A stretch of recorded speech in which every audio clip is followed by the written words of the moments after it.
बिस्मिल्लाहिर्रहमानिर्रहीम। अस्सलाम वालेकुम नाज़रीन, आप देख रहे हैं प्रोग्राम सिटी एट 10। मैं हूं आपकी मेज़बान अना यूसुफ। आई होप कि आप सब लोग ठीक ठाक होंगे, मूड आपके खुशगवार होंगे क्योंकि शहर का मौसम खुशगवार है। खुशगवार नहीं बल्कि बहुत ही ज़बरदस्त है। ठंडी हवाएं चल रही हैं और मुख्तलिफ इलाकों में बारिश भी हो रही है, यानी मौसम जिसे कहते हैं ना हसीन है। छुट्टी भी है, लेकिन अब छुट्टी से मुझे याद आया कि हम कहते हैं तल्ख बहुत बंदा मज़दूर के औकात है नहीं, हमेशा के लिए थे और हमेशा के लिए शायद रहेंगे। इस खुशगवार मौसम से मेरे ख्याल से उन मज़दूरों को कुछ लेना देना नहीं जिनकी आड़ में आज पूरे शहर में आपको दूर दूर तक ना तो ट्रैफिक है ना तो वो चहल पहल नज़र आ रही है।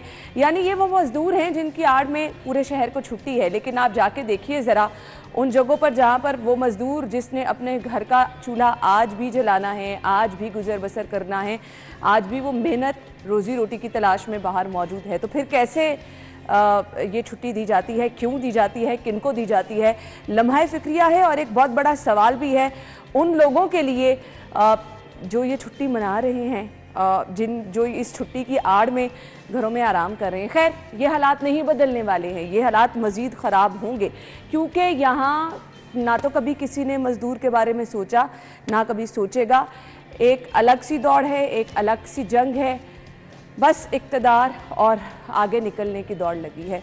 अल्लाह ताला हम सब के लिए आसानियाँ पैदा करे, इसी दुआ के साथ प्रोग्राम का बाकायदा आगाज़। और सबसे पहले आज की टॉप स्टोरीज़। खबरें क्या हैं? शहर में मंकी पॉक्स के 2 मुश्तबा मरीज, एयरपोर्ट पर इमरजेंसी नाफिज। लाहौरियों के लिए आलमी मयार की सहूलियात CBD ने बुलवर्ड प्लान मुतारफ करा दिया।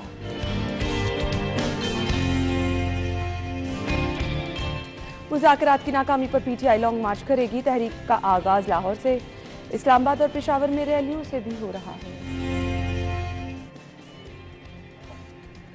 ले जी, खबरें आप जान चुके हैं। हमारे साथ हमारे सीनियर रिपोर्टर्स मौजूद हैं। शाहिद सिप्रा साहब और राव दिलशाद हुसैन साहब ने हमें ज्वाइन किया है। अब आई डोंट नो इन्हें मजदूर कहना है या नहीं कहना। जी शाहिद सिप्रा साहब, फिर आप क्या मजदूरी करने आए हैं आज? बिस्मिल्लाहिर्रहमानिर्रहीम। देखिए, हम बिल्कुल मजदूर हैं। हाँ। और मजदूरी करने आए हैं। राव साहब ऑफिसर होंगे शायद, लेकिन मैं तो मजदूर ही हूँ। राव साहब भी मजदूर हैं। राव साहब बल्कि 15-16 घंटे के मजदूर हैं, क्योंकि ये यहाँ काम करने के बाद एक और जगह पर भी काम करने के लिए जाते हैं। तो सेठ आदमी भी हैं। मुझे फख्र है, मुझे दुआ गो है कि अल्लाह ताला इनके कारोबार में बरकत डाले।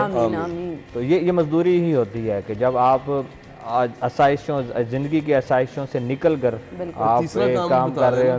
नहीं, वो मैंने ऑन एयर नहीं बता सकता कि आप खुद बता दें। इवेंट पे इश्तिहारों के लिए भी करते हैं, जद्दोजहद करते हैं अपना घर में अगर पानी चलाने के लिए। मैं असल मजदूरी की तरफ नहीं आना चाह रहा था, ये मुझे ला रहे हैं खुद ही। मैंने पहले कहा मैं नहीं है। खैर, लेकिन अब मेरे ख्याल से राव साहब आप इस चीज़ से एग्री करेंगे कि असल में जिन लोग, मुझे समझ नहीं आती है कि क्यों मजदूर आज के दिन फिर काम कर रहे हैं। अगर आज 1 मई है, लेबर डे है, सब छुट्टी कर रहे हैं, तो मजदूर तो आज भी आपको बाहर नजर आ रहा है। आपका अच्छा सवाल है। ये अकबर चौक चले जाएं, आप हर जगह पे जाएं, आपको नजर आएंगे। लाहौर शहर में कोई 1000 मकामात पे इस वक्त कंस्ट्रक्शन चल रही है, तो वो कौन कर रहा है? वो क्या सेठ कर रहे हैं? हाँ। वो मजदूर ही कर रहे हैं, वो आपको नज़र आएंगे। उसी तरह से ईंटों की चक्की में पिसते हुए आपको नज़र आएंगे। वो इसलिए कि उन्होंने जो शाम में जो उनको दिहाड़ी मिलनी है, उसी दिहाड़ी से उनके अगले दिन का सर्कल चलना है। अगर वो स्टॉप होती है तो फिर अगले दिन उनका चूल्हा ठंडा पड़ेगा। ये तलख हकीकत है। लेकिन बदकिस्मती ये है कि आज के दिन को हम बड़े शान मनाते हैं, बड़ी रैलियाँ निकालते हैं। सियासी जमातें भी रैलियाँ निकाल रही हैं, फंक्शंस कर रही हैं सियासी जमातें भी, सारी सियासी जमातें, और कुछ ट्रेड यूनियंस भी रैलियाँ निकाल रही हैं। लेकिन एक दिन के बाद फिर खामोशी। और मज़दूरों की उजरत के हवाले से आज भी सवालिया निशान है कि जिस तरह से महंगाई हुई, क्या हमने मज़दूरों को उस तरह से अकोमोडेट किया? और आपको जवाब मिलेगा नहीं कि मेरा तो दिल नहीं कर रहा ऑनेस्टली इस टॉपिक पे भी बात करने को, क्योंकि हमेशा से ही ये मसला रहा है, हर हुकूमत में रहा है। सबसे मेहनत तलब काम यही लोग करते हैं और सबसे मेहनत का कम सिला इन्हीं लोगों को दिया जाता है। लेबर डे का फ़ायदा उन लोगों को हो रहा है जो आज अपने ठंडे कमरों में बैठे हैं आराम कर रहे हैं, बाहर से उनके नाश्ते आ रहे हैं, दोपहर का खाना जो है उसकी तैयारी हो जाएगी, घंटे 2 के बाद दफ्तर आते हुए इतना रश वही ना, दोपहर के वक्त खाने की तैयारी हो जाएगी, डिनर का सोच रहे होंगे कि हमने किन के घर जाकर करना है। ये बेसिकली लेबर डे तो है उनके लिए। अगर ये मजदूर जो बैठे हुए हैं, जो मुख्तलिफ चौक चौराहों में आपको नजर आएंगे, इनसे आप पूछेंगे कि आज आपका दिन मनाया जा रहा है, तो उनको मालूम ही नहीं होगा कि आज यकम है और उनका दिन मनाया जा रहा है और किस बुनियाद पर मनाया जा रहा है। ये बहुत सारे लोगों को भी नहीं मालूम होगा। इजहार यकजहती करना या उनको खराज तहसीन पेश करना मजदूर को, वो अपनी जगह पे, लेकिन छुट्टी के नोटिफिकेशन के जरिए हम लोग कहें और सब लोगों को घरों में बिठा दें, इससे तो नहीं है। वेजेस बढ़ाएं, उनको फैसिलिटेट करें, उनकी ख़ानदान की कफालत के लिए कुछ इक़दाम उठाए जाएं, फिर तो इस दिन को मनाने का कुछ एहसास होता है। अदरवाइज आप छोड़ दें, छुट्टी है, एंजॉय करें। आप भी प्रोग्राम करेंगे, घंटा 2 ठहरेंगे, आप भी घर चले जाएंगे, इसी तरह होगा। सॉरी। दूसरा ये होगा कि मैं भी हूँ ना, आज मेरा भी रिलैक्स डे होगा। आपके गवर्नमेंट दफ्तर जिन लोगों जहाँ पे मैंने जाना होता है, मैं नहीं जाऊँगा, वहाँ पे बंद होंगे सारी। मैं भी यहीं दफ्तर के या दफ्तर में टाइम गुजार दूंगा या कहीं चला, और कोई ये रैलीज वगैरह पे यूनियंस की जो है यहाँ चला जाऊँगा, वो रिलैक्स डे होगा, वो रिलैक्स डे होगा। इस तरह बात देखें, वो राव साहब की बात से मुत्तफिक हो रहा हूँ, मैं पहली दफ़ा ही हो रहा हूँ कि वो लोग जिन्होंने अगले दिन अपने ख़ानदान की कफालत करनी है, जिन्होंने अपने घर का चूल्हा अगले दिन जलाना है। मुझे याद है 2009 या 10 में मैंने एक कुल्ली पे एक रिपोर्ट बनाई थी यकम मई के हवाले से, उसके आंखों में आंसू आ गए। उसने कहा कि अगर मैं यकम मई मनाऊंगा तो कल मेरे खानदान जो है, जो घर पे बैठे बच्चे हैं, उनको खाना कौन खिलाएगा? हुकूमत जिम्मेदारी उठा ले। यही सवाल है। आज भी 10-12 साल के बाद मुझे उसका ये फिक्रा याद है। 10-12 साल बाद वो ड्यूटी पर होगा, वो ड्यूटी पर होगा और हालात नहीं बदले, तो फिर ये दिन क्यों मनाया जा रहा है? ये छुट्टी किन लोगों को दी जा रही है? थोड़ा सा ऐड कर लें, अगर आपने मजदूरों के हकूक के हवाले से बात कर ली, हम तो अपना इनपुट दें, अगर गवर्नमेंट इस पर कुछ करना चाहिए तो उसकी मर्जी है। सबसे पहली बात है कि इनको एक्नॉलेज करने की ज़रूरत है। इनको एक्नॉलेज नहीं किया जाता, इनको वही मजदूर समझा जाता है और सिर्फ दिहाड़ी दे के हम अपना फ़र्ज़ पूरा करते हैं। लेकिन वो दिहाड़ी से मुराद के सरकारी सतह पर जो उजरत का तयन है वो महंगाई के तनासुब से किया जाए साहब, ये नहीं होने वाला। तो शायद फिर दिन बनाने की जरूरत नहीं पड़ेगी आपको। और इस तजवीज़ पे आज सब लोग आएंगे, भाषण भी देंगे, बात भी करेंगे और कहेंगे कि ये होना चाहिए, लेकिन करेगा कोई नहीं। आ जाते हैं आज की पहली खबर की तरफ। आप सभी लोगों को जो है बहुत ज़्यादा एक्टिव रहने की ज़रूरत है, बल्कि वो जो फ़िक्रा हम इस्तेमाल करते हैं, होशियार और ख़बरदार।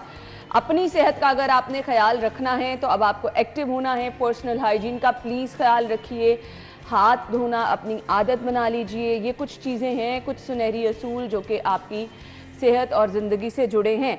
आज की लीड स्टोरी अखबार की डेली सिटी 42 की ये है जी, शहर में मंकी पॉक्स के 2 मुश्तबा मरीज हैं। एयरपोर्ट पर इमरजेंसी नाफिज। जनरल अस्पताल में मंकी पॉक्स के 2 मुश्तबा केस रिपोर्ट हुए। 40 साला खातून, 55 साला एक शख्स शामिल है। दोनों मरीज आइसोलेशन वार्ड में मुंतकिल कर दिए गए हैं। एयरपोर्ट्स पर हेल्थ इमरजेंसी नाफिज। मुसाफिरों की सामान की तलाशी, चेकिंग के लिए दस्ताने पहनना लाजमी करार। आरजी पासेस के इजरा पर पाबंदी होगी। ये कुछ इनिशिएटिव जो हैं वो आपको एयरपोर्ट पे लेने की ज़रूरत है, कुछ आपको अस्पतालों में हालात बेहतर करने की, और सबसे ज़्यादा सबसे अहम बात हम लोगों ने ख्याल रखना है पर्सनल हाइजीन का। शाहिद सिप्रा साहब, देखें, अल्लाह ताला के हजूर हमें दुआ मांगनी चाहिए कि कोई ऐसा दिन नहीं आ रहा जिसके बाद कोई वबा ऐसी आ जाए, कुछ ऐसी चीज़ आ जाए कि हम उसमें गिरे हैं। कोरोना से निकले, पहले डेंगू आया, डेंगू से निकले कोरोना पे आ गया, कोरोना के साथ डेंगू आ गया, और ये सारी चीज़ें अभी तक साथ चल रही हैं। और उसके बाद हमारे क्या आ गया कि आपके ये मंकी पॉक्स आ गया। मुझे बताएं, इसमें तो बड़ा सिंपल है कि आप हिफ़्ज़ान सेहत के असूलों को मद्देनज़र रखें, और अगर आप बुखार होता है और बुखार के साथ आपके जिस्म पर कुछ मुख्तलिफ़ किस्म की अलामात आती हैं, अगर रेड किस्म के निशान हैं या कुछ दाने नज़र आते हैं, तो बर वक्त उसकी तशख़ीस के लिए लेबॉर्ट्री जाएँ या किसी हॉस्पिटल में जाएँ। हमारे यहाँ अलमिया ये है कि हम लोग लेबॉर्ट्री जाने से या डॉक्टर के पास जाने से घबराते हैं, और ये मेरे ख्याल में इससे हमें निकलना चाहिए। सिप्रा साहब, इस चीज़ के आप भी गवाह हैं कि जो लोग करवाना चाहते हैं उनको सहूलत भी यहाँ पे नहीं है। देखिए, मैंने कोरोना के दिनों में देखा है सरकारी अस्पतालों में लोग धक्के खा रहे हैं टेस्ट कराने के लिए, लेकिन वो वबा की कैफियत थी उस वक्त, जितने केसेस रिपोर्ट हो रहे थे, और शायद गवर्नमेंट ने जो इक़दाम किए वो कम होंगे उस, लेकिन ये तो अभी आपके 2 केसेस रिपोर्ट हुए, आपने अभी से एहतियाती तदाबीर अपनाना शुरू की हैं, और एयरपोर्ट्स पर आपने अभी की हैं कि एयरपोर्ट्स पर आने वाले जो लोग हैं अगर उसमें किसी की इस तरह के सिम्टम्स हैं या अलामात हैं तो उनको रोका जा रहा है। अब 2 पेशेंट्स आ रहे हैं जनरल हॉस्पिटल में जो एडमिट हुए हैं जहां पर इस किस्म की अलामात नज़र आई हैं। इसका क्या मतलब है कि केसेस अब लाहौर में रिपोर्ट हो चुके हैं। अब उसके बाद हमें एहतियात करने की ज़रूरत है। आपने ठीक कहा कि हॉस्पिटल्स में एमरजेंसी नाफिज कर दें, हॉस्पिटल्स में जाके लोग टेस्ट करवा सकें। मेरा पॉइंट ऑफ व्यू दूसरा भी है कि लोग घबराते हैं, हॉस्पिटल्स का रुख करते हैं। शायद उसकी वजह भी यही होगी कि उनको पता है कि हमने लाइनों में जाकर लगना है, 2-4 घंटे ज़ाया करने के बावजूद अगर खाली हाथ ही वापस आना है तो उसका कोई फ़ायदा नहीं है। लेकिन वबा जब फैलेगी उसका नुकसान बराह रास्त आवाम को होगा। आज हम 1 मई पे मजदूर की बात कर रहे हैं, सबसे पहले वही मजदूर इफेक्ट होगा। बिल्कुल आपने उसके बाद सफेद पोश तबका किस तरह कोरोना में इफेक्ट हुआ आपके सामने है।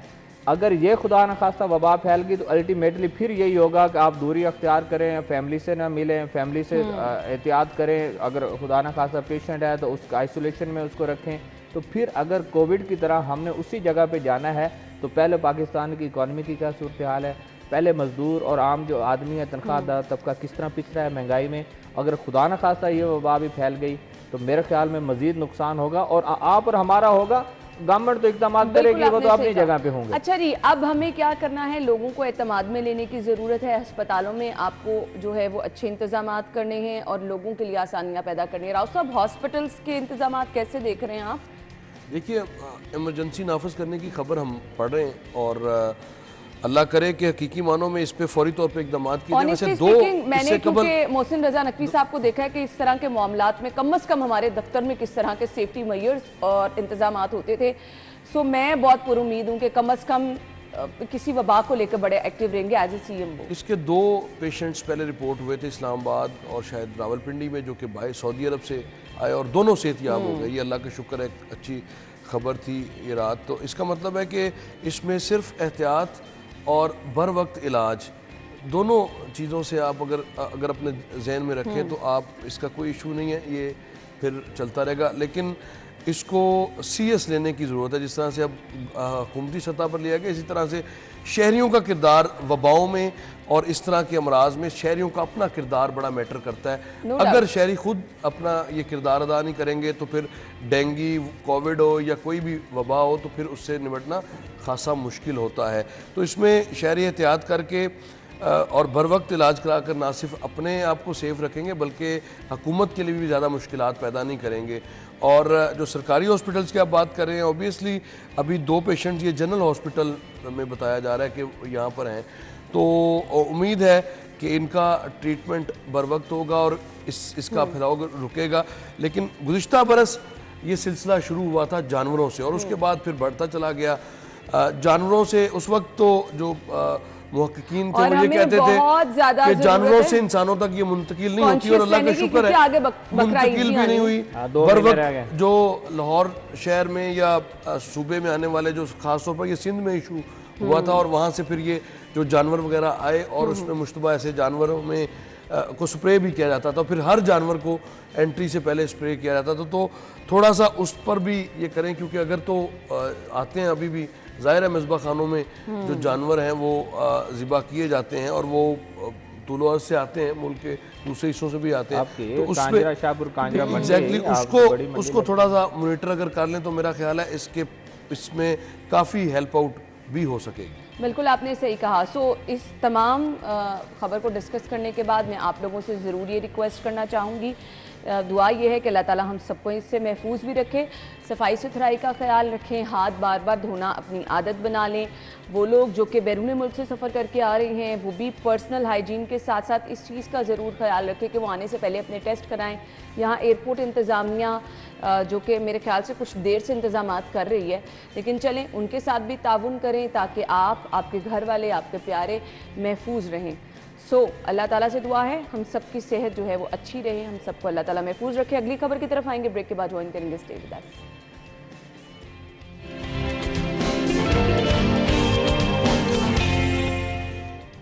Welcome back once again. एक बार फिर से आपको खुशामदीद कहेंगे। लाहौरियों के लिए आलमी मयार की सहूलियात सीबीडी ने बुलेवर्ड प्लान मुतारिफ करा दिया, जो ज़ाहिरी दिलकशी के साथ साथ गर्मी को जज्ब करने और आलूगी को कम करने में मदद करता है।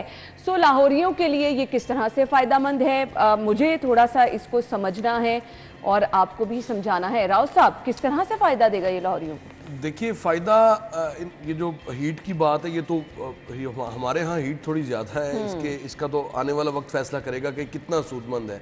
लेकिन ब्लू रोड्स का जो कॉन्सेप्ट है, ये मुझे याद है 2009 में जब 9-10 में जब ये सीबीडी अथॉरिटी बनी थी, तो उस वक्त सेंट्रल बिजनेस डिस्ट्रिक्ट अथॉरिटी की खबर जब सामने आई कि ये सेंट्रल डिस्ट्रिक्ट, बिल्कुल नहीं लगता था कि एयरपोर्ट खाली होगा और उसके बाद फिर यहाँ पर एक सेंट्रल बिजनेस डिस्ट्रिक्ट बनेगा। और इसको बुनियादी तौर पे डाउन टाउन के कॉन्सेप्ट पर, जैसे काफ़ी ममालिक में एक एरिया स्पेसिफिक है जहाँ पर रोड्स आपको कलरफुल नज़र आती हैं, और फिर आप अगर आप थोड़ा सा सोशल मीडिया पर सर्च करें तो आपको नज़र आएगा कि बहुत सारी ऐसे बड़े जो कैपिटल्स हैं वहाँ पर आपको नज़र आएगा कि कोई ख़ास एरिया इस तरह का है जहाँ पर ब्लू रोड्स और रेड रोड्स का कॉन्सेप्ट और ऑरेंज इस तरह का। जो गर्मी की बात है इससे तो शायद नहीं, लेकिन ये सीबीडी ने एक जाहिर है डाउनटाउन का कॉन्सेप्ट अब पहली मरतबा लाहौर में आया है। उम्मीद है कि सीबीडी जो दावे कर रहा है वही उन पर पूरा भी उतरे और इसको जल्द अज जल्द मुकम्मल करे, ताकि डाउनटाउन का जो एक कॉन्सेप्ट है वो देखने को मिले। वैसे लाहौर शहर में अब 2 मकामात पर बैक वक्त डाउनटाउन की कंस्ट्रक्शन जो है वो जारी है, एक लेक सिटी में और एक सेंट्रल बिजनेस डिस्ट्रिक्ट अथॉरिटी में। तो एक निजी सतह पर है, एक सरकारी सतह पर है। तो अब उम्मीद है कि ये जल्द कंप्लीट होगा और इसका एक नया एक चार्म होगा, बस एक नई एक वेन्यू होगा लाहौरियों के लिए तस्वीर कशी करने का और सैर तफरी का, सैर व सियाहत का एक अच्छा पॉइंट बन सकेगा। तो अब कितनी जल्दी ये बनाते हैं, शुरू तो कर दिया है, यानी तो सच हम ये कह दें मेन बुलेवार्ड को फिलहाल बनाने जा रहे हैं।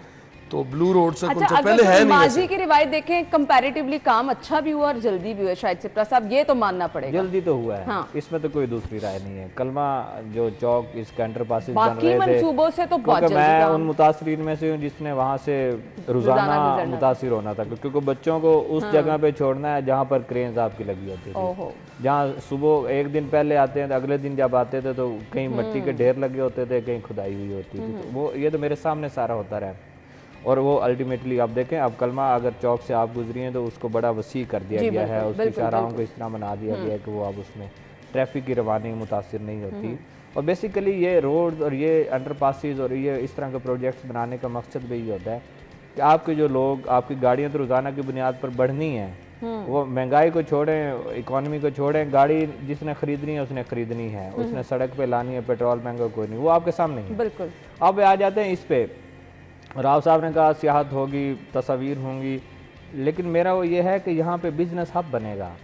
मतलब एक ऐसी कमर्शियल मार्केट डेवलप की जाएगी जो जहाँ पे एक ही छत तले सब लोगों के लिए हर चीज़ मौजूद होगी। शायद उस वक्त लिबर्टी या इमाम आलम रोड जो है वहाँ से लोग निकलेंगे और एक ही तरफ जो है राग़िब होंगे, और उसके साथ जब सियाहत और तस्वीर कशी और इस तरह के प्रोजेक्ट जिस तरह बता रहे हैं कि धूप कम होगी, अल्लाह करे हो, लेकिन पता नहीं होगी कि नहीं होगी, ये तो आने वाला कल ही बताएगा। खैर, तो इस प्रोजेक्ट को जल्द से जल्द मुकम्मल होना चाहिए। अब मेरे लिए ये पहली दफ़ा मैंने सुना है कि 2009 या 10 में ये उस वक्त ये बनी थी, अथॉरिटी बनाई गई थी और उस वक्त से वर्किंग हो रही है। 15 साल के बाद, मतलब अगर ये आज से 10-12 साल पहले प्रोजेक्ट मुकम्मल हुआ होता तो आज शायद हम किसी और जगह पे खड़े होते, ना इतने अरबों रुपए इस पे लगाना पड़ते। उस वक्त की कॉस्ट इस वक्त करोड़ों में होना था, यानी करोड़ों में होने वाला काम अब हम बिलियंस में कर। लेकिन वो जो उस बिजनेस और कमर्शियल मार्केट्स और पैसे की जो सर्कुलेशन होनी थी वो इससे अलहदा होनी थी। तो अब भी देखें, हमें दुआ करनी चाहिए कि ये प्रोजेक्ट जो है इसको पाया तकमील तक जल्द से जल्द पहुंचाया जाए और लोग जो है इससे तस्वीर, राव साहब सबसे पहले जाएंगे, बनाएंगे, फिर लगाएंगे भी सही। ना सिर्फ राव साहब लाहौरिये तो वैसे इस तरह की एक्टिविटीज की तलाश में होते हैं। कमर्शियल हब है बेसिकली ये, और यहाँ पर 5 स्टार होटल्स, चले हम उम्मीद करते हैं कि पाकिस्तान में बिजनेस आए, अच्छी अपॉर्चुनिटीज आए, लोगों के लिए फायदा हो। हम ब्रेक लेंगे, ब्रेक के बाद अगली खबर। स्टे विद अस।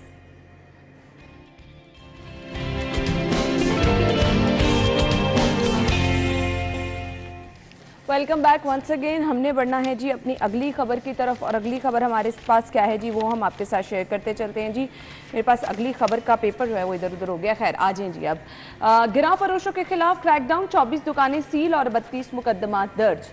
अच्छा जी, कब होगा क्रैकडाउन, कहाँ किया गया है क्रैकडाउन, कितने टाइम के लिए किया क्रैकडाउन, ये बहुत सारे सवालात हैं। और क्या ये क्रैकडाउन सिर्फ एक दफ़ा किया और काम ख़त्म हो गया, कॉन्टीन्यूस प्रोसेस हैं, वो चाहे हम शहर में तजावुज़ात की बात कर लें, वो हम चाहे ट्रैफिक इश्यूज़ की बात कर लें, वो चाहे हम गिरा फरोशी की बात कर लें, वो चाहे महंगाई की बात, ये आवाम के लिए जो है ना मसाइल मैं कहूँगी कि ना ख़त्म होने वाले हैं। शायद सिप्रा साहब देखें, गिरा फरोशी ख़त्म कब होगी ये तो हो ही नहीं सकता, नहीं पॉसिबल ही, किसी दौर में भी नहीं है ये। अच्छा, जब इतनी महंगाई नहीं भी थी तब भी ये सिलसिला चल रहा है। महंगाई मान दे दे तो हो सकती है। महंगाई का लबादा ओढ़ के हम लोग हर चीज़ किए जाएं तो ये एक अलहदा बात है।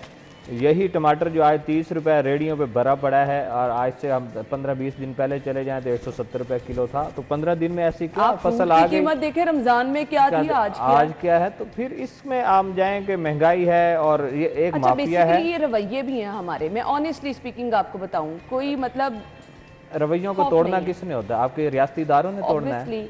इन माफियाज को लगाम किसने डालनी है, आपके रियासती इदारों ने डालनी है। प्राइस मजिस्ट्रेट कहाँ पे हैं, आपके डिस्ट्रिक्ट गवर्नमेंट कहाँ है, आपके इतने सारा पूरा स्ट्रक्चर है डिस्ट्रिक्ट गवर्नमेंट का निचले लेवल तक, वो कहाँ पर है। आपके टाउन्स हैं, उसके बाद ये जब ये बाजार लगते हैं इतवार को, वो आपके कुछ लोग नजर आ रहे होते हैं। मेरे ख्याल से आप राव साहब की तरफ, राव साहब से पूछूंगा, क्योंकि डिस्ट्रिक्ट गवर्नमेंट की बीट काफी बात करने का मकसद ये है कि नीचे ही आता है। एक ही वक्त में आप ऑपरेशन भी कर दें, मुकदमात भी दर्ज कर दें, ये तो भाई मामूल की बात है। इसको फॉलो करना पड़ेगा, इसकी प्रॉपर मॉनिटरिंग करना पड़ेगी। ये तो हर दोपहर शाम नए रेट्स होते हैं, माफिया नई चीज नहीं, हर रोज सुबह एक कार्रवाई होती है, उसकी तस्वीरें इस तरह दे दी जाती हैं। ये तो फिर राव साहब को इस तरह की चीजों को रोकना चाहिए ना, कि ये तस्वीर या वीडियोस इस तरह की जा रही हैं, उनको अमली तौर पे कहें कि ये आप भाई अमली तौर पे काम करें, उसकी कोई समझ आएगी। देखिए, अदरवाइज अगर तशहीर पता आप खबर फाइल करते हैं, इस तरह की तस्वीरें नशर करते हैं, उनको लगता है हमारा काम हो गया है, आज बता दिया हमने काम कर लिया, लेकिन पूरा दिन इस कार्रवाई के बाद पूरा दिन क्या ये गिरा फरोशी करते रहे।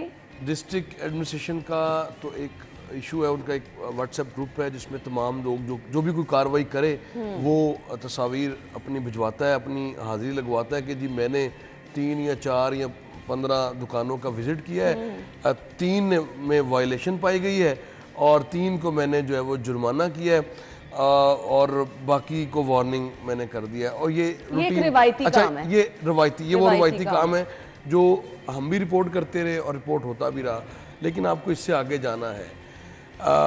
आपने इस पे हम वैसे काफ़ी मरतबा बात कर चुके हैं, लेकिन जो हुकाम बाला है शायद वो इस तजवीज़ को मुफ्त के मशवरे को, वैसे आपको पता है कोई वक़्त नहीं होती, तो इसलिए वो मुफ्त के मशवरे को ठुकरा ही देते हैं हमेशा। तो मशवरा तो नहीं है ये, एक हम इस पर ये बड़ा सीरियस इशू है, ये गिराव फरोशी और जो ख़ास तौर पर ज़ख़ीरा अंदोज़ी है, इस हवाले से एक्ट भी मौजूद हैं, लेकिन अगर तो एक्ट्स पर आप अमल दरामद को यकीनी बनाएं तो फिर इसके कुछ समरात शायद निकल आए। अदरवाइज हर जगह पर एफिशिएंसी रिपोर्टिंग और हाजिरी लगवाने का इशू चल रहा है कि बस मेरी किसी तरह हाजिरी लग जाए। प्राइस कंट्रोल मजिस्ट्रेट्स की तादाद हमारे यहाँ है 88 प्राइस कंट्रोल मजिस्ट्रेट्स है। ये किसी ज़माने में ये 58 थे, तो ये बार बार गुफ्तगू जी और प्राइस कंट्रोल मजिस्ट्रेट अगर अपना काम करे तो शहर में आपको इससे इंटरेस्टिंग आपको बात बताता हूँ। हर प्राइस कंट्रोल मजिस्ट्रेट ने अपनी एक अलग से प्राइवेट फोर्स रखी हुई है। जो ये जो तस्वीर आप देखते हैं ना, ये तो देखते हैं आप एक हाजिरी लगवाने के लिए, लेकिन उसके अलावा अगर मैं आपको मिसाल दे दूँ कि थाना कोट लखपत का जो प्राइस कंट्रोल मजिस्ट्रेट्स है, उससे अगर आज DC साहिबा पूछ लें कि आपके एरियाज की मार्केट कितनी है, जरा ये तो बताएं, कितनी है शॉप्स, कितने नहीं पता होगा, नहीं उसको पता होगा क्योंकि वो जाते ही नहीं फील्ड में, उनके प्राइवेट लोग जाते हैं, उनका ड्राइवर जाता है जिस डिपार्टमेंट वो काम कर रहा है। अब ये सबसे बड़ी बात है कि आपको लोगों को तनख्वाहें कौन देता है, अगर उसने फोर्स रखी, अगर मुझे आप बात पूरी करने देंगे ना तो आपको जवाब मिलेगा, आपको जवाब मिलेगा, बात पूरी करने दें। ये बड़ा सीरियस इशू है, इसको हम वो डिबेट में डाल के ना, तो इसको हो क्या रहा है, हो ये रहा है कि सिप्रा साहब है एजुकेशन डिपार्टमेंट में ग्रेड 17 के ऑफिसर है, इनको बना दिया आपने प्राइस कंट्रोल मजिस्ट्रेट्स। मुझे बताएं कि अगर 3-4 बजे तक सिपरा साहब अपनी ड्यूटी कर रहे हैं तो उसके बाद फिर बगैर किसी इंसेंटिव के सिपरा साहब को क्या मुसीबत पड़ी है कि मैं, हाँ अगर सिपरा साहब के इश्यूज हैं, इनका कोई जाती इंटरेस्ट है तो फिर तो ये मार्केट में जाएंगे, लेकिन अगर जाती नहीं तो ये वही काम करेंगे 3-4 लोग। ये रवायत है, आपको इसको तोड़ना है। आपको जो प्राइस कंट्रोल, जिसका काम उसी को साझे, प्राइस कंट्रोल मजिस्ट्रेट्स की आपको अलग से एक फोर्स बनाने की जरूरत है, तभी हम आगे बढ़ सकते हैं। ये जो आपने 19वें स्केल के और बेशुमार ऐसे प्राइस मजिस्ट्रेट्स हैं जिनको मैं जानता हूँ, 19वां स्केल है उनका, हराम है वो कभी किसी मार्केट का उन्होंने विजिट किया हो। ये हम खबरें दे चुके हैं पहले। और जो अब प्राइवेट की बात करें, जाहिर है उनको जो अगर पैसे देने हैं तो वो कैसे पैसे उनको देंगे, इसी तरह देंगे कि 20 को जुर्माना किया, कागजों में 10 का लिखा और 10 का अपनी जेब में डाला और उनकी तनख्वाह निकल आई। ये हो रहा है मार्केट में एक्चुअल, और हर रोज हो रहा है, ये हर रोज हो रहा है। और अब इससे आपको आगे जाना है, आपको कानून पर अमल दरामद कराना है, तो उसके लिए आपने पुलिस क्यों बनाई है, ताकि पाकिस्तान पीनल कोड के एक्ट पर आप अमल दरामद करा सकें। लॉ एनफोर्समेंट एजेंसी आपने उसको बनाया इसलिए।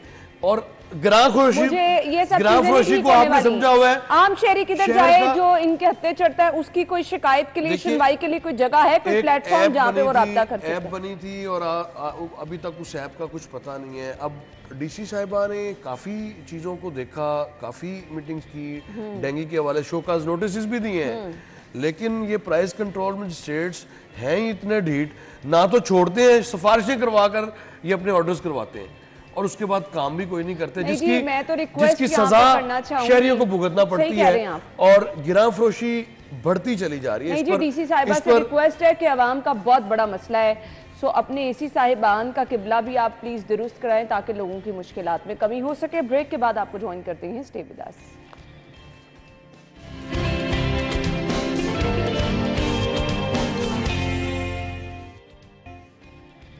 Welcome back once again. मुज़ाकरात की नाकामी पर पीटीआई लॉन्ग मार्च करेगी। तहरीक का आगाज लाहौर, इस्लामाबाद, पेशावर में रैलियों से हो रहा है।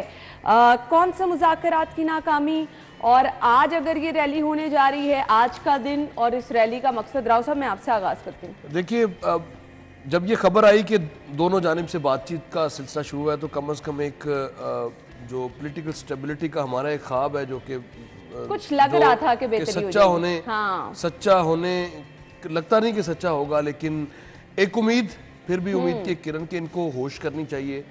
इनके लिए तो मेरा दिल तो कर रहा है मैं बड़े सख्त अल्फाज दोनों के लिए इस्तेमाल करूं कि इनको कोई शर्म, कोई हया दोनों जानिब से इनको अगर हो तो ये कोई करें, वो आम आदमी की बात कर लें, सोच लें। जलसों में, जुलूसों में इतना पैसा उजाड़ रहे हो, सब्र करो, खुदा का खौफ करो, मुल्क की जो मुआशी हालत है उस पर रहम करो। रश्क आता है, ये लोग इकट्ठे हो जाते हैं, ये कहां से आते हैं और इनके ज़हन में क्या चीज़ है? और नहीं, ये इकट्ठे हो जाते हैं और इनका जरिया आमदन क्या है, इनका जरिया मुआश क्या है, ये किस तरह से अपना निजाम चलाते हैं। मतलब हम काम ना करें, हमारी तो एब्सेंट लगती है और 3 दिन की सैलरी कट जाती है, दोबारा बंदा सोच नहीं सकता। हम ना आए तो मतलब ये ऐसे लोग, ये इस तरह से अल्लाह ताला चले उनको और ज्यादा दे, हमें ये नहीं है, आप जाएं लेकिन कुछ लोगों के लिए आसानियां पैदा करें। लोगों को किस तरह से इस सारे अपनी चपकलश में आपने, अपनी कुर्सी की जंग में आपने लोगों को जो कुचल डाला है दोनों जानिब से, ना खुद रिलीफ दिया ना किसी को रिलीफ दिया जा रहा है, तो इसमें कोई खुदा का खौफ करें, कोई दरमियानी रास्ता निकालें। एक आदमा अगर इलेक्शंस होते भी हैं डिले, तो उससे क्या फ़र्क पड़ेगा, कौन सी क़यामत आ जाएगी? क्या ये मुल्क होगा तो आपकी सियासत रहेगी? आपने हुक्मरानी करनी किन पे है? इन्हीं लोगों पे करनी है ना। इनको जीने देंगे तो आप इन पे हुक्मरानी कर सकेंगे, इनका जरिया मुआश छोड़ेंगे तो इन पे कल को आप हुक्मरानी कर सकेंगे। मैं अक्सर ये बात करता हूँ यहाँ हो रहा है, और जो मेरे पीछे तज्जिया हो रहा है ना, वो आम आदमी का तज्जिया है। पेट्रोल की कीमत डिस्कस शायद सिपरा साहब की जा रही है। अब ये रैलियां, ये सियासी हालात, अवाम का कोई लेना देना नहीं है, अवाम के मसाइल ये पीछे पैनल पर डिस्कस हो रहे हैं। देखिए, मैं बड़ी देर पहले जब ये अदम एतमाद कामयाब हुई थी और उस वक्त जब जो पाकिस्तान तहरीक इंसाफ की रेड लाइन है इमरान खान, उनके बारे में एक स्टेटस लगाया था और उस वक्त बहुत सारे दोस्तों ने उस पर एतराज़ भी किया था और नाराज़गी का इजहार किया था। मैंने उस वक्त भी ये कहा था कि इमरान खान साहब को मुबारक हो कि वो हमेशा जमहूरी हक का इस्तेमाल करते हुए सड़कों पर रहें, और वो तकरीबन 7-1.5 साल सड़कों पर रहेंगे, और मेरे ख्याल में आइंदा भी रहेंगे जब तक इलेक्शन नहीं होता। अब बात हो रही है इलेक्शंस की कि इलेक्शन आज हो जाए कल हो जाए, किसके पास क्या फार्मूला है कि आज आप मुल्क की इकोनॉमी जो है, मईशत है, इसको संभालेंगे और आवाम को रिलीफ मिलेगा। सवाल तो ये है, गवर्नमेंट क्या कह रही है कि हमें बजट देने दें, 1 महीने बाद बजट आ जाना, आपको क्या एक महीना पहले आप अगर इलेक्शन करवा लें क्या होगा? बेसिकली पसे पर्दा मुहर्रिकात क्या है, अब सोशल मीडिया या दीगर जितने ज़राए उनसे वो ढके छुपे नहीं है। घर घर की कहानी हर बच्चे को, बड़े नौजवान सबको पता है कि इलेक्शन पहले क्यों मांगा जा रहा है, पहले इलेक्शन क्यों कहा जा रहा है, ये सब चीज़ें मालूम है, किसी को बताने की ज़रूरत नहीं है। अब ये बात के मज़ाकरात हो रहे थे, सुप्रीम कोर्ट में बात हुई, उसके बाद मज़ाकरात के टेबल पर आए, डायलॉग्स के ज़रिए हमेशा जो जमहूरी ताकतें होती हैं, जो आपकी सियासी जमातें जमहूरियत पर रहती हैं कि हमने जमहूरी तकाज़ों को पूरा करना है, वो डायलॉग्स और मज़ाकरात के ज़रिए ही उनका फ़ैसले किए जाते हैं। उसका हल अल्टीमेटली इसी तरह निकलता है। माजी में आप देखें पाकिस्तान तहरीक इंसाफ की गवर्नमेंट थी, बहुत बड़े बड़े जुलूस हुए, पूरा मुल्क जाम होता रहा, आपके पुल ब्लॉक होते रहे, शहराएं और गाड़ियां जलती रहीं, लेकिन उसके बाद अल्टीमेटली आपको टेबल पर आना पड़ा। अब भी यही है कि सियासी जमातें अवाम की बात करें, आप करोड़ों अवाम का जलसों में तो बात करते हैं, लेकिन निचली सतह पे जाएं कि उनका गुजर बसर किस तरह हो रहा है। आप सिर्फ रहेंगे इलेक्शन करवा के, मिडिल क्लास बर्बाद कर हमने रेड लाइन, मिडिल क्लास, हमने रेड लाइन को प्राइम मिनिस्टर बना देना है, या किसी को आप चोर डाकू कह के पुकार कर आपने इलेक्शन करवा लेने, ये तो हल नहीं है। हल अल्टीमेटली उस वक्त निकलना है जब ये तमाम सियासी जमातों का एक ही एजेंडा होगा कि हमने आवाम की फलाह के लिए बात करनी है, आवाम की सहूलतों की बात करनी है, जो कि इतने सालों से, अब हम लोग भी बुढ़ापे की तरफ जा रहे हैं, पिछले 15-20 साल से हम लोग भी रोजगार में हैं, हम भी मुलाजिम लोग हैं, इन्होंने हमारे लिए क्या किया है? देखें, हमें उस वक्त पता चलता है जब आप खुद कमाना शुरू करते हैं। अब आयशा रोकेगी नहीं मुझे, जब आप खुद कमाना शुरू करते हैं। नहीं, वो आपकी बात से डिसएग्री कर रही है, वो कह रही हम नहीं जा रहे, मैं ये कह रहा हूँ कि जब हम खुद कमाना शुरू कर, आयशा क्यों डिसएग्री करेगी? अभी दरवाजे में मुझे क्या कह रही थी कि 4000 का मैंने पेट्रोल डलवाया, आधी टैंकी नहीं हुई, मेरे साथ एग्री करेगी। मैं ये आवाम की बात कर रहा हूँ। सही कह रहे हैं। तो इसलिए मेरे ख्याल में इलेक्शन और इलेक्शन वाली बात जो है, इससे निकलना चाहिए। जो साख्ता दानिश्वर जो इमरान खान साहब के इर्द गिर्द बैठे हैं ना, असल में ये ज्यादा काम खराब कर रहे हैं। अच्छा भला चलता हुआ 2-4 ही रह गए राव साहब, अच्छा भला चलता हुआ आपने असम्बलियां तोड़ दी, और फिर आपने कहा कि मुझे तो बाजवा साहब ने कहा था असम्बलियां तोड़ने को, और भाई किसी एक गलते खलो जाओ, खुदा दा वास्ता कर्ज लेना है तो बाजवा साहब ने कहा था, और उसके बाद मेरी हुकूमत कराई बाजवा ने, और बाजवा के कहने में मैंने पंजाब से नतीजा हम ये निकाल सकते हैं कि अवाम के मसाइल देखें, सियासी इस्तेहकाम की तरफ मुल्क को बढ़ने दें, 2 एजेंडों में करें आप, सियासी और मुआशी पहले कर लें, सियासी बाद में कर लें, 2 एजेंडों पे आप बात करें तो शायद मुल्क का। बिल्कुल सही, आपके वक्त का बहुत बहुत शुक्रिया। हेडलाइंस के बाद आते हैं। स्टूडियो में आपको एक बार फिर से खुशामदीद कहेंगे। प्रोग्राम का ये हिस्सा हमारा कुछ रूटीन के प्रोग्राम से डिफरेंट भी होगा, आपके लिए इंफॉर्मेशन भी होगी, और बहुत सारे लोग चाहते हैं कि उन्हें पता चले कि जी अपॉर्चुनिटीज़ हमारी यंग जनरेशन के लिए क्या क्या हैं, किस तरह से वो दूसरे ममालिक में जाकर कुछ कर सकते हैं।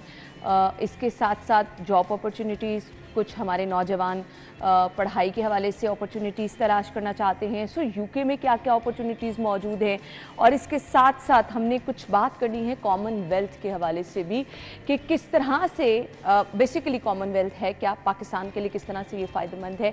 ये सब चीज़ें आज के शो में हम डिस्कस करेंगे, लेकिन सबसे पहले हमारी बात होगी जी कॉरोनेशन के हवाले से। उस हवाले से भी हम आपके साथ इन्फॉर्मेशन शेयर करेंगे। आज की हमारी गेस्ट बहुत ही प्यारी मेहमान हैं और रोज़ाना के मेहमानों से कुछ डिफरेंट भी हैं। मैं तारुफ कराना चाहूँगी, उनके इंट्रोडक्शन की तरफ आएंगे जी। Head of Lahore office British high commission miss Clara ने हमें ज्वाइन किया है अपने शो में, वेलकम कहेंगे। Welcome to our show. अस्सलाम वालेकुम। वालेकुम अस्सलाम। थैंक यू सो मच, बहुत बहुत शुक्रिया आपके वक्त के लिए। नाज़िन, अब हमने अपने प्रोग्राम का बाकायदा आगाज़ करना है, और बहुत सारे क्वेश्चन जो आपके जहन में हैं हम कोशिश करेंगे कि हम वो भी करें। सो फर्स्ट ऑफ ऑल हम बात करेंगे जी कॉरोनेशन के हवाले से। What is coronation and when it's going to happen? The coronation is a historic event for the UK and the entire Commonwealth. It's going to be taking place on the 6th of May, this Saturday. So it's where King Charles, His Majesty, King Charles III and the Queen Consort will be taking their constitutional positions as head of state for the UK, for the realms, for the overseas territories and the crown dependencies. And it's going to be happening in Westminster Abbey, presided over by the Archbishop of Canterbury. So it's part of a 900-year tradition. It's a really, really special moment. But it's also going to have a modern, progressive focus, which is incredibly important for His Majesty the King. And I'm so pleased that the Prime Minister of Pakistan will be attending in person. That's really great. In London, yes. So we're really, really pleased to welcome him. Basically, मैं अपने नाज़रीन को ये बता दूं जी, Prince Charles III की जो है वो ताजपोशी होने जा रही है. So it's a big event. So what kind of preparation is going on? Oh, the whole of London is focused, and the whole of the UK indeed is focused on preparations. We are doing practice, marches. There's going to be a parade through London. Obviously, everything in a scenario like this is planned to the tiniest detail, as I'm sure you can imagine. And we're also going to be having a few events as the British High Commission in Islamabad, in Lahore, and everyone in Pakistan can watch it on the BBC news channel on Saturday at 3 p.m. Pakistan time. So you can see on BBC live. Yes, live. Okay. What is the significance worldwide of the coronation? I mean, it's really a once-in-a-generation event. Very few people, if anyone living, will have remembered the last one. Her Majesty, the late Her Majesty Queen Elizabeth II, ruled for 75 years. So it's an incredibly special moment for us to renew this this tradition. And I think the new king will be ushering in a real period of, as I say, a focus on modernity and of youth, which is a really, really important agenda for him and for the whole Commonwealth this year. I definitely want to ask why coronation affect Pakistan? What kind of importance for Pakistan? As a member of the Commonwealth, it is important for Pakistan as it is for the entire Commonwealth.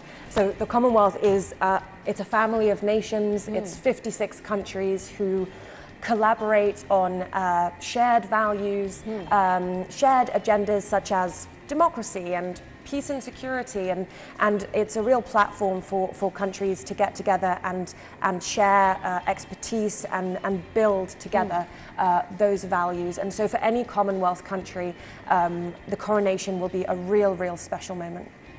Okay, अच्छा, I just want to talk about youth, क्योंकि हम देखते हैं कि अब हमारा मुल्क हो, बाकी मुमालिक हो, नौजवान ही मुल्क को सहारा देने वाले हैं, नौजवान ही मुल्क की तरक्की में अहम किरदार अदा करने वाले हैं. This year is Commonwealth Years for Youth. What does that mean? Absolutely. The Commonwealth has chosen this year as Year of Youth, which I'm so pleased to see, because youth are obviously the leaders of tomorrow, and it is so important that we give them the skills and the opportunities today to be able to meet the challenges of tomorrow.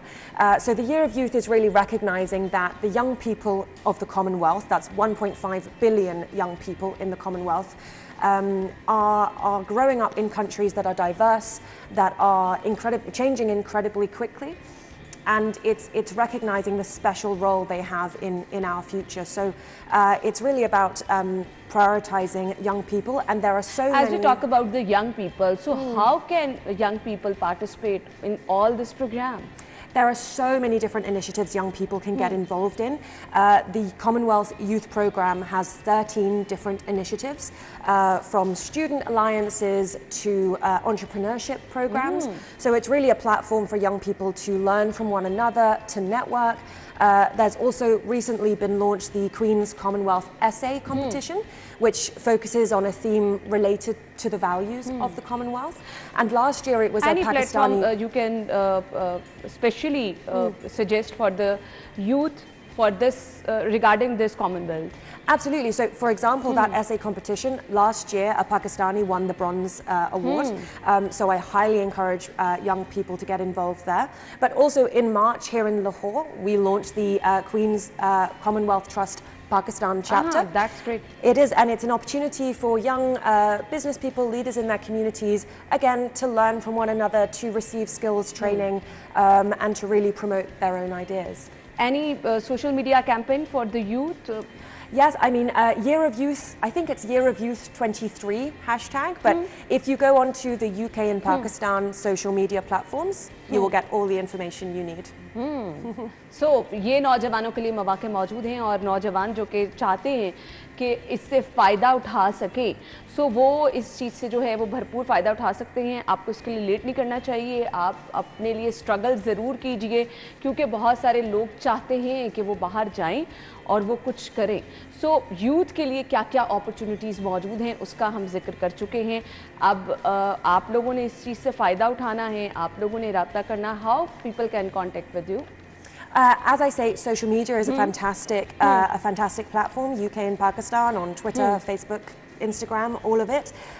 You can also look to the Commonwealth website, the Commonwealth Secretariat website, because there is so much information on there. The other thing I want to mention with regards to youth is obviously the importance of education. A lot of the UK development programs have been initiated through the Commonwealth. So the UK over the last decade has spent £900 million in Pakistan on education alone, and over half of that has been in Punjab. So that's facilitated 5.8 million children in the last decade to get a quality education. 2.1 million of those are girls. That's really and great. it's an incredible high priority for us as the High Commission, as I know it is for Pakistan as well. That's really great. What are you doing for the women empowerment? Women's empowerment is at the centre of everything the British High Commission does here in Pakistan, and I know it's important for Pakistan as well. As we say, you can't succeed as a country if half of your population is held back. It's really a fundamental issue, both from a rights perspective and from an economic development perspective. Of course, women need to be getting into the workplace and being given the opportunities to do that. So we as the UK have a range of programs working on, as I say, the rights side of things, women's protection and human rights, but also women's economic empowerment and their education. Girls' education in particular is one of our absolute top priorities. That's really great. You are here in Pakistan. Are you going to miss coronation? Well, I will miss the Westminster event, but only because I will be celebrating in Islamabad there. So I don't feel left out. I think we're going to have a great time. And I will be watching, as I said, along with the rest of Pakistan on the BBC at 3 p.m. That's really great. अच्छा जी, मैं ये भी जानना चाहूँगी क्योंकि हमारी मेहमान वैसे तो UK से हैं, लेकिन आप इनको देख रही हैं. Why you are wearing shalwar kameez? Well, because I very much enjoy wearing shalwar kameez. That's really great. People have, I mean, this one I found myself, but people have also been very kind in gifting them to me. I find them very comfortable and glamorous. And you are looking so beautiful. Thank you very much. अच्छा जी, अब ये लोगों की मोहब्बत है कि जैसे कि हमारी मेहमान कह रही हैं बड़ा कंफर्टेबल भी फील कर रही हैं वो. So हमने देखा बाहर से जितने भी लोग होते हैं कुछ उर्दू पे बड़े स्पेशल वर्ड बोलते हैं. What you want to say in Urdu for Lahoris? Well, my main phrase is of course Lahore Lahore. It's the top phrase, and I will be starting Urdu lessons very soon. So maybe next time I come on, I can speak a little more. That's really great. So, what is the special thing about Lahore? I honestly think it's the people. I have been welcomed so generously to Lahore. The hospitality, the openness, the friendliness has, obviously that is the reputation of Pakistan, but it has blown me away. It's been so impressive how kind people have been to me. Break के बाद हम join करेंगे, हमारी मेहमान हमारे साथ मौजूद है. Stay with us.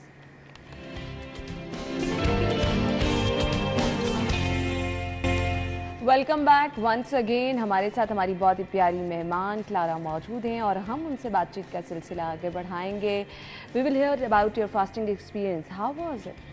It was a wonderful experience. It was my first time ever trying to fast, and I really enjoyed it. And the other thing I really enjoyed during Ramzan was hearing from my colleagues and my friends what the month means to them, how they practice their fast, and of course the iftars in the evening and breaking the fast together. And fasting for me gave me a real opportunity to be part of that community even for a day and to understand what that experience is like for my people. That is really great. Are you the food lover? I love it, yes, absolutely. I mean, the food in Lahore in particular is fantastic.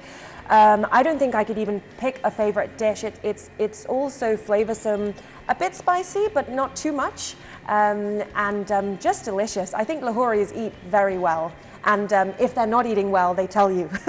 What's your favorite Lahori food? I mean, I think I love a handi. I love all of the ingredients that people that are so prevalent here. It's a very, very delicious, tasty food. I love a biryani. I love even just the naan. I think has so much flavor. It's fantastic. Do you cook anything? I am not a very good cook. I would love to learn some Pakistani cooking because, as I said, it's such a rich culture here.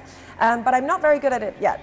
That's really great. So, anything you want to say, Lahori, in Urdu, especially in Urdu? In Urdu, I mean, I am still working on my lessons, but mainly just bahut acha for bahut shukriya. I mean, it's all been so wonderful. Thank you for having me, and as the representative of the UK here, I'm looking forward to welcoming. Thank you so much. What is your special message, especially for Lahoris? For Lahoris, it's thank you so much for having me, and please, I look forward to meeting as many of you as possible during my time here. Thank you so much, thank you so much. नाज़रीन, आपने देखा हमारी आज की special गुफ्तगू जो कि हमने अपनी मेहमान के साथ की, और बहुत ही ज़बरदस्त अपॉर्चुनिटीज़ जो कि आप लोगों के लिए हैं वो भी हमने डिस्कस की, और इसके साथ साथ हमने स्पेशली डिस्कस किया जो कॉरोनेशन के हवाले से इवेंट 6 मई को होने जा रहे हैं। आप लाइव भी देख सकते हैं, जैसे कि हमारी गेस्ट तो उसको लेके बहुत एक्साइटेड हैं। सो ये तमाम चीज़ें हमने डिस्कस की। आई होप आपको आज का शो पसंद आया होगा। Thank you so much once again. नाज़रीन, हम एक ब्रेक लेंगे, ब्रेक के बाद आपको फिर से ज्वाइन करेंगे। स्टे विद अस।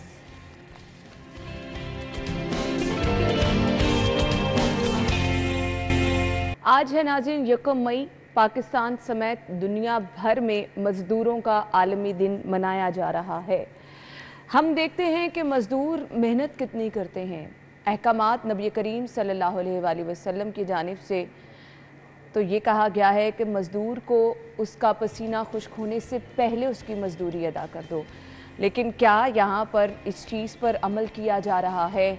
क्या आज का दिन मनाकर इस चीज़ को यकीनी बनाया जा रहा है कि मज़दूर को उसकी मेहनत के मुताबिक उसका हक़ देना है? आया ये दिन क्यों मनाया जा रहा है? मेरा तो प्रोग्राम के स्टार्ट में भी सवाल यही था कि अगर आज भी मज़दूर काम की तलाश में है, अगर आज भी मज़दूर 2 वक्त की रोटी अपने बच्चों के लिए घर लेके जाने के लिए सड़क पर मौजूद है और किसी गुजरती गाड़ी को देख रहा है इन नज़रों के साथ कि शायद कोई रुके और उसको कोई काम बताए, अपने घर लेके जाए और वो 1000-2000 रुपया दिहाड़ी कमा के अपने बच्चों के लिए ले जाए। यहाँ दावे वादे हर दौर में बड़े बड़े किए गए कि मज़दूर को उसका हक़ दिया जाएगा, मज़दूर की कम से कम तनख्वाह ये होनी चाहिए, मज़दूर की तनख्वाह उसको बढ़ाई जाएगी। हर दौर में हमने ये वादे बड़े सुने, दावे बड़े सुने, लेकिन ये सिर्फ बातों तक महदूद रहे।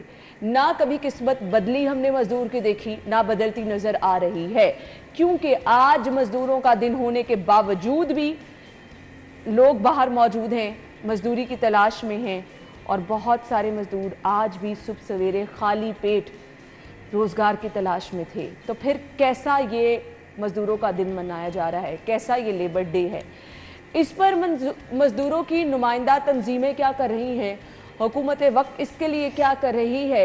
मज़दूरों के लिए आवाज़ कौन बुलंद करेगा? बहुत सारे सवालात हम करेंगे। हमारे साथ स्टूडियो में जो हमारे मेहमान मौजूद हैं, तारुफ कराना चाहूँगी। मोहम्मद हनीफ रामे साहब ने ज्वाइन किया है, जनरल सेक्रेटरी हैं मुत्तहिदा लेबर फेडरेशन पंजाब। अपने शो में वेलकम कहेंगे। अस्सलाम वालेकुम जी। अस्सलाम। बहुत बहुत शुक्रिया। मकसद क्या है आज का दिन मनाने का?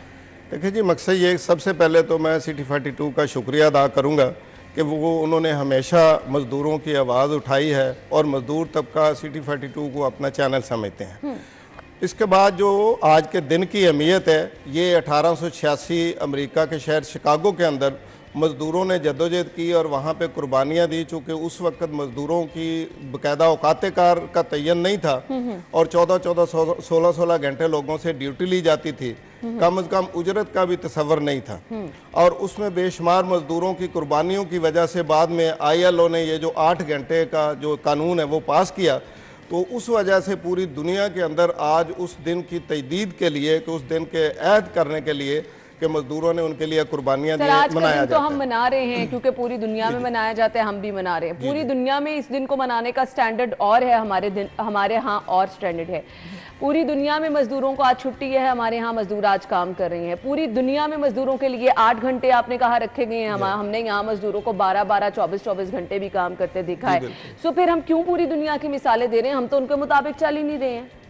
जी बिल्कुल, आप ठीक कह रहे हैं, लेकिन देखें हमने अपने मुल्क के हालात के मुताबिक देखना है। इस वक्त जो सूरत हाल है पाकिस्तान की, आप तो इनफॉर्मल सेक्टर की बात कर रहे हैं, जो फॉर्मल सेक्टर है जहाँ पे बाकायदा कवानीन लागू होते हैं, जिसमें मुल्क के बैनुल अक़वामी और मुल्की कवानीन जिस पे लागू होते हैं, उनकी भी हालत बहुत बुरी है। आज पाकिस्तान के अंदर भी 12-12, 14-14 घंटे ड्यूटी ली जाती है। आप पूरी जहाँ पे भी सिक्योरिटी गार्ड खड़े हुए हैं, चाहे सरकारी अदारों के सामने, प्राइवेट अदारों के सामने, उनकी ड्यूटी 12 घंटे है। और इस वक्त हम दावे से कहते हैं कि ये जो इस वक्त कम से कम उजरत है वो 25,000 रुपया हुकूमत की तरफ से मुकर्रर है, लेकिन 80% अदारों में 25,000 रुपया नहीं मिलता।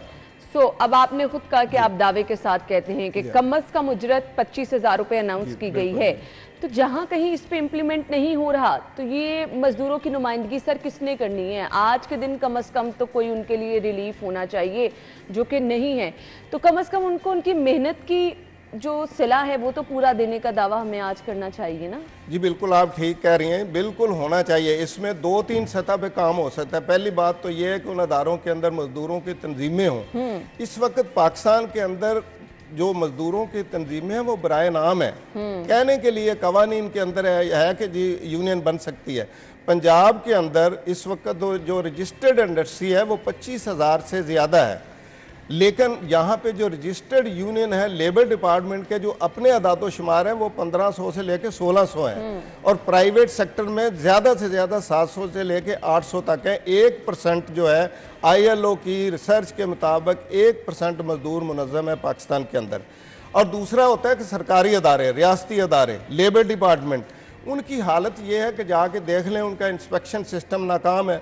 लेबर डिपार्टमेंट के ऑफिसर जो हैं उनकी कोई सुनने के लिए तैयार नहीं है। थर्ड पार्टी लेबर कॉन्ट्रैक्ट क्या है जी? ये थर्ड पार्टी लेबर कॉन्ट्रैक्ट जो है ये क्या है? थर्ड पार्टी लेबर कॉन्ट्रैक्ट ये है कि किसी अदारे के अंदर आप चले जाएं, कानून ये कहता है कि 90 दिन के बाद वो बंदा मुस्तकिल हो जाएगा, ठीक है, लेकिन थर्ड पार्टी जगह जगह पे 20 बंदे उन्होंने परमानेंट रखे हुए हैं, उनको social security, EOBI, minimum wage पे अमल दरामद कर देते हैं, और 1200 बंदा थर्ड पार्टी को एक ठेकेदार रखा हुआ है, और वो कह देते हैं ये हमारा मुलाजम ही नहीं है। और वहाँ पे लोगों की डेथ हो जाती है, वहाँ पे लोगों के और बेशुमार मसाइल हैं, और उनको किसी किस्म का कानूनी तहफ़्फ़ुज़ नहीं है। सारी कॉन्ट्रैक्ट लेबर उसको कह लें, ठेकेदारी की लेबर कह लें, थर्ड पार्टी लेबर कह लें, ये जगह जगह आपको नज़र आएगी। सही। तो मुझे अब ये बता दें कि आज के दिन हम इश्यूज़ हमेशा से यही डिस्कस करते हैं, कभी इनमें बेहतरी तो नज़र हमें नहीं आई है। कोई आज ऐसा प्लेटफॉर्म जहाँ पर बात की जा रही हो मज़दूरों के हकूक़ की, जहाँ बात की जा रही हो इनकी कम से कम उजरत को बढ़ाने की, कोई ऐसी जगह जहाँ से वाकई सुनवाई हो, हुक्मरानों की जानिब से कोई मज़दूरों के लिए आज कोई इनिशिएटिव का ऐलान किया गया हो? देखिए जी, हुक्मरानों की तरफ से मैं किसी पार्टी की बात नहीं करता, लेकिन ये जो मौजूदा गवर्नमेंट जा रही है, 1 साल तो इनको हो गया, 3.5 साल पहले साबका हुकूमत रही है, किसी ने एक भी ना सूबाई सतह पे ना कौमी सतह पे कोई सेफ अफ्रीकी लेबर कॉन्फ्रेंस नहीं बुलाई, और कभी किसी वजीर आजम ने या वजीर आला ने लेबर लीडरों के साथ मीटिंग करके उनके मसाइल सुनने की भी जो है ना वो जिसारत नहीं की। क्या मजदूरों को कोई सहूलियात मेडिकल से रिलेटेड, कोई ऐसी सोशल सिक्योरिटी, हॉस्पिटल जो हैं वहाँ पर किस लेवल की सहूलियात हैं, आप क्या उनसे मुतमईन हैं या नहीं? नहीं, देखें जी, जो अदारे हैं वो बड़ी मेहनत से बने, हम अदारों के खिलाफ नहीं हैं। मेडिकल सहूलतों के लिए PESSI Punjab employ social security institution मौजूद है, उनकी डिस्पेंसरियां और उनके हॉस्पिटल भी मौजूद हैं। हम काफ़ी हद तक उससे मुतमिन भी हैं, लेकिन हर अदारे के अंदर इम्प्रूवमेंट की ज़रूरत होती है। लेकिन असल इशू ये है कि उनकी जो गवर्निंग बॉडीज़ हैं उसके अंदर सियासी मुदाखलत बहुत ज़्यादा है, वो चाहे पैसी हो, वर्कर वेलफेयर बोर्ड हो, EOBI हो, उसकी एक बाकायदा ट्राइपार्टाइट गवर्निंग बॉडी होती है, उसके अंदर सियासी नुमाइंदों के लोग रख दिए जाते हैं जिनका लेबर के साथ कोई तल्लक नहीं होता, फैसले उन्होंने करने होते हैं, और जो जेन्युइन ट्रेड यूनियन के जो मजदूर नुमाइंदे वो बाहर होते हैं, उनसे कोई पूछता नहीं है। तो इसलिए उनकी कारकर्दगी मजीद बेहतर हो सकती है, लेकिन अगर जेन्युइन नुमाइंदगी वहाँ पे की जाए। सही। अब मुझे ये बता दीजिएगा कि आज जो जगह जगह हमें मजदूर नजर आ रहे हैं रोजगार की तलाश में, इस ट्रेंड को हमने कैसे ख़त्म करना है? कम से कम मज़दूरों के आलमी दिन पर कोई ऐसा रिलीफ तो देना चाहिए ना कि वो आज के दिन कम से कम अपने घरों में रहें, अपने बच्चों के साथ टाइम स्पेंड करें। देखिए जी, लोगों की मजबूरी इतनी है, आज भी हुक्मरानों के सिर्फ बयान हैं, बयान के अलावा कोई अमली तौर पे मैं आपको बताना चाहता हूँ कि इस वक्त एक मजदूर की जो पेंशन है, जो रिटायर हो जाता है 60 साल के बाद, उसकी जो पेंशन है वो 8,500 रुपया है। और इस अदारे के अंदर गवर्नमेंट का एक टेडी पैसा कंट्रीब्यूशन नहीं है। एम्प्लॉयर और एम्प्लॉइज का जो है वो फंड इकट्ठा होता है। आप बताएं 8,500 रुपया पेंशन आज के दौर में अगर मिले वो क्या कर सकता है, लेकिन पिछले 3 साल से इसके अंदर कोई इजाफा नहीं हुआ। सही होना तो ये चाहिए था कि आज वजीर आजम की तरफ से ये ऐलान किया जाता कि यौम मई के मौके पे हम मजदूरों की जो पेंशन है उसको डबल करते हैं। हम ये जो सड़क पे बैठे मजदूर हैं इनको सोशल सिक्योरिटी के नेट में लाते हैं ताकि इनको मेडिकल फैसिलिटी दी जाए। इनको तो उन्होंने ये भी नहीं किया कि ये जो बेनजीर इनकम सपोर्ट है या मुख्तलिफ और इन्होंने सोशल प्रोटेक्शन के अदारे, यानी मजदूरों को रिलीफ देने के लिए एज सच हमें कोई इंतजामात नज़र नहीं आ रहे हैं। सो फिर हम क्या उम्मीद करें कि इस दिन को क्यों मनाया जा रहा है, जब आज भी मजदूर आंखों में ये सवाल लिए खड़ा है कि उसके लिए बेहतरी क्या है, किस तरह से उसका मुल्क जो है वो तहफ़्फ़ुज़ देगा। थैंक यू सो मच, बहुत बहुत शुक्रिया। और दुआ ही कर सकते हैं कि अल्लाह ताला जो है आसानियाँ सबके लिए पैदा करे, ख़ास तौर पर ये जो हमारे मुल्क में तबका पिसता चला जा रहा है इसके लिए मज़ीद आसानियाँ हों। अपना बहुत सारा ख्याल रखिएगा। कल मुलाकात होगी सेम टाइम पर। इजाज़त दीजिए, अल्लाह हाफ़िज़।